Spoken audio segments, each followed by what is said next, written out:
$1 million. Take a moment. Notice what happens inside you when you read that number. Now, $100,000. Notice again.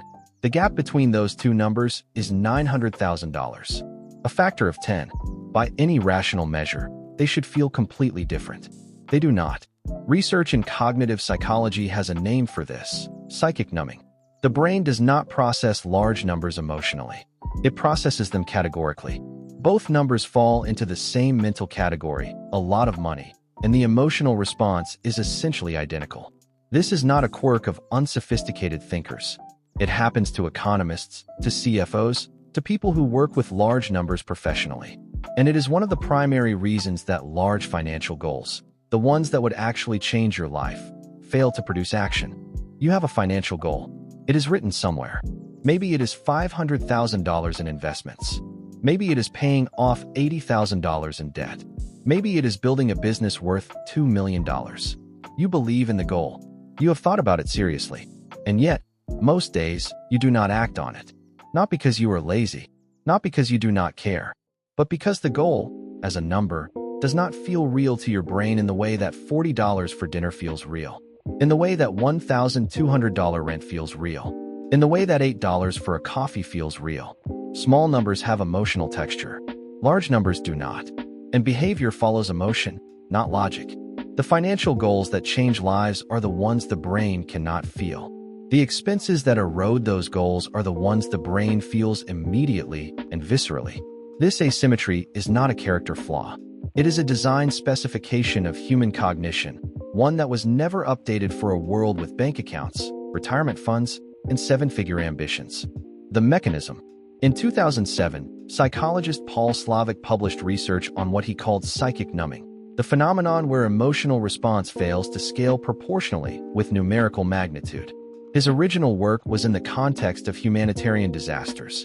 He found that people responded more emotionally and donated more generously to the story of one identifiable child in danger than to statistics describing thousands of deaths. The death of one man is a tragedy, Stalin reportedly said. The death of a million is a statistic. Slovic's research confirmed the psychology behind that observation. The brain's emotional system, the part that drives behavior, is not equipped to process scale. It responds to concreteness, to specificity, to the individual case.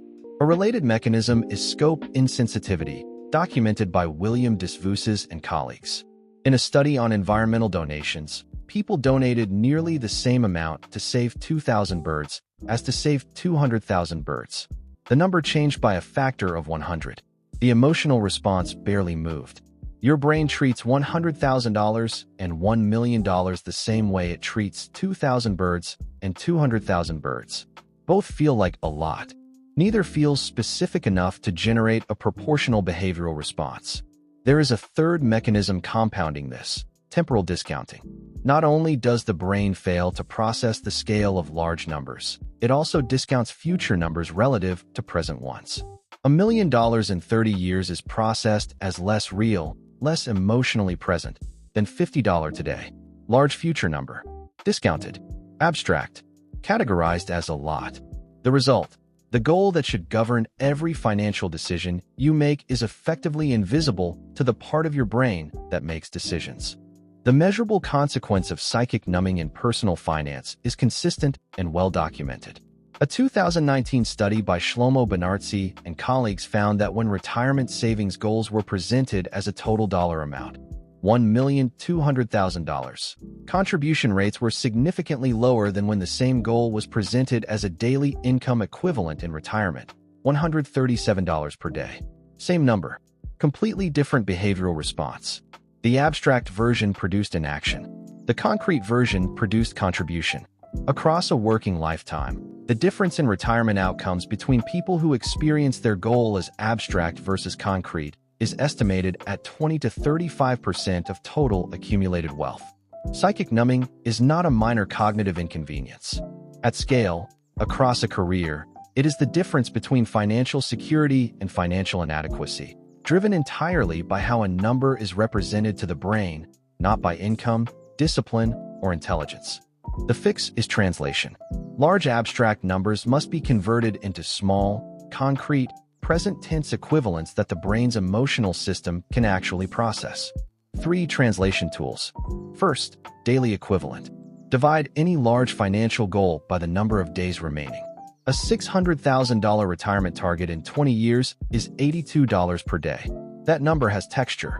The brain can feel $82. Second, substitution framing. Every discretionary purchase above a threshold, say $100, is evaluated not as $100, but as its equivalent in investment returns. At 7% annual return over 20 years, $100 today becomes $387. The question is not, do I want this $100 item?